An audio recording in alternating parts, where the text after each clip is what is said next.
नमस्कार दोस्तों, हमारे YouTube चैनल मैजिक मंत्रा में आप सबका स्वागत है। दोस्तों, आज हम इस वीडियो के माध्यम से देखने वाले हैं कि अच्छे और बुरे कर्मों का फल कब मिलता है। तो आइए इसे एक कहानी के माध्यम से जानते हैं।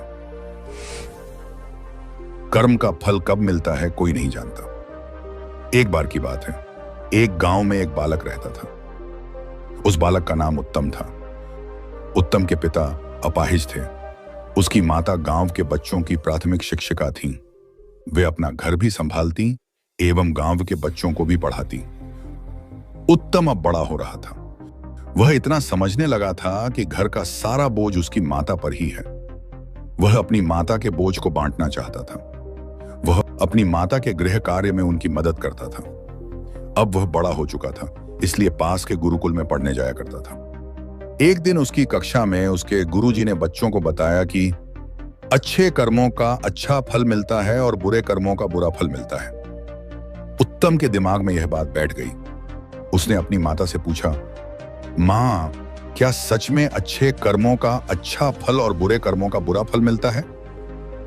माँ ने उत्तर देते हुए कहा, हाँ बेटा। फिर उत्तम ने पूछा, माँ, तो हम लोग तो सदैव अच्छे कर्म करते हैं, हमें फल कब मिलेगा? कितना समय लगता है अच्छे कर्मों का फल मिलने में मां? माता अपने पुत्र के प्रश्नों को सुनकर हंसते हुए बोली, बेटा, यह तो मुझे नहीं पता है, तुम ही बताओ। तो उलझे हुए उत्तम ने कहा, मुझे भी नहीं पता मां।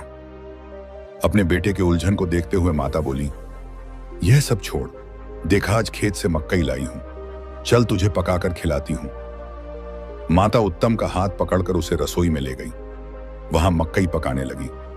उत्तम भी वही बैठ गया, परंतु उसके दिमाग में वही प्रश्न घूम रहा था। फिर अगले दिन उत्तम जल्दी से गुरुकुल जाता है। वहां जाकर वह गुरुजी के आश्रम के बाहर उनकी प्रतीक्षा करता है। गुरुजी बाहर उत्तम को देखकर अपनी कुटिया से बाहर आते हैं। फिर वे उत्तम से पूछते हैं, क्या बात है पुत्र, इतने सवेरे तुम यहां क्या कर रहे हो? अभी तो तुम्हारी कक्षा का समय नहीं हुआ। इस पर उत्तम गुरुजी से कहता है, गुरुजी, मेरे प्रश्न मुझे विचलित कर रहे हैं। प्रश्नों के समाधान के लिए मैं आपके पास आया हूं। गुरुजी ने उत्तम से कहा, पुत्र, अपने प्रश्न पूछो। उत्तम ने पूछा, गुरुजी, क्या यह बात सत्य है कि हमें अच्छे कर्मों का फल अच्छा मिलता है और बुरे कर्मों का फल बुरा मिलता है? गुरुजी ने सहमति जताते हुए हां कहा। हां सुनने के उपरांत उत्तम ने दूसरा प्रश्न पूछा, गुरुजी, अच्छे कर्मों का फल कितने दिन में मिलता है? गुरुजी ने उत्तर दिया, समय से पुत्र, जब उस कर्म के फल आने का समय होता है उस समय ही अच्छा या बुरा फल मिलता है। व्याकुल उत्तम ने पूछा, परंतु गुरुजी, यदि मैं दुगने उत्साह से अच्छे कर्म करूं तो? गुरुजी उत्तम की बात एवं मनोदशा को समझ चुके थे। उन्होंने उत्तर दिया और कहा, तब तो बेटा दुगना समय लगेगा।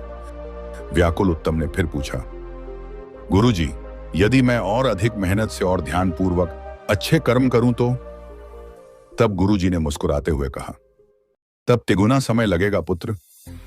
उत्तम परेशान हो उठा। उसने गुरुजी से कहा, गुरुजी, जितनी अधिक मेहनत कर रहा हूं अच्छे फल पाने की, यह अच्छा फल उतना दूर क्यों चला जाता है? गुरुजी ने मुस्कुराते हुए कहा, पुत्र, क्योंकि तुम्हारा ध्यान फल पर है, कर्म पर नहीं। उत्तम कहता है, मैं समझ नहीं पाया गुरुजी। तब गुरुजी ने कहा, मेरी बात ध्यान से सुनो पुत्र। तुमने कितने भी अच्छे बीज बोए हों और तुमने कितनी भी अच्छी खेती की हो, जब फसल आने का समय होगा तभी पता चलेगा कि फसल अच्छी आएगी या खराब। तुम कितना भी अच्छी खेती कर लो, समय से पहले फसल नहीं आती। तुम कितनी भी बुरी खेती कर लो, समय से पहले बुरी फसल भी नहीं आती। वैसे ही पुत्र, कर्म का फल तो तभी मिलता है जब वह कर्म के फलित होने का समय आता है। परंतु हां, यदि तुम केवल अच्छे फल की इच्छा से अपने फल के ऊपर ध्यान केंद्रित करते हुए कर्म करोगे तो अच्छे फल मिलने की संभावना और दूर होती जाएगी। उत्तम ने गुरुजी की बात सुनकर फिर पूछा, परंतु ऐसा क्यों गुरुदेव? गुरुजी ने उत्तम को समझाते हुए कहा, पुत्र, क्योंकि तुम्हारा ध्यान अच्छे कर्म पर है ही नहीं, फिर तुम अच्छे कर्म अच्छे से कैसे करोगे? तुम्हारा ध्यान तो अच्छे फल पर है, इस कारण तुम अच्छे कर्म करने से चूक जाओगे।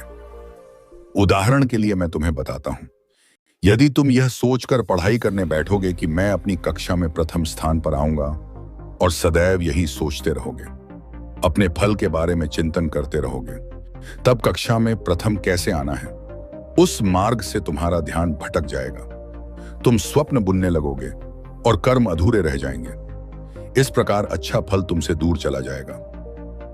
प्रायः लोगों के साथ यही होता है। वे अच्छे फल के लिए अच्छा कर्म करना चाहते हैं, परंतु अच्छा कर्म अच्छे से नहीं करते। गुरुजी आगे कहते हैं, अच्छे फल के चिंतन से ज्यादा आवश्यक अच्छे कर्म का ज्ञान है। यदि अच्छे कर्म का ज्ञान होगा और अच्छे कर्म के पथ पर निरंतर चलोगे तो अच्छे फल अवश्य मिलेंगे। इसमें कोई दो राय नहीं है।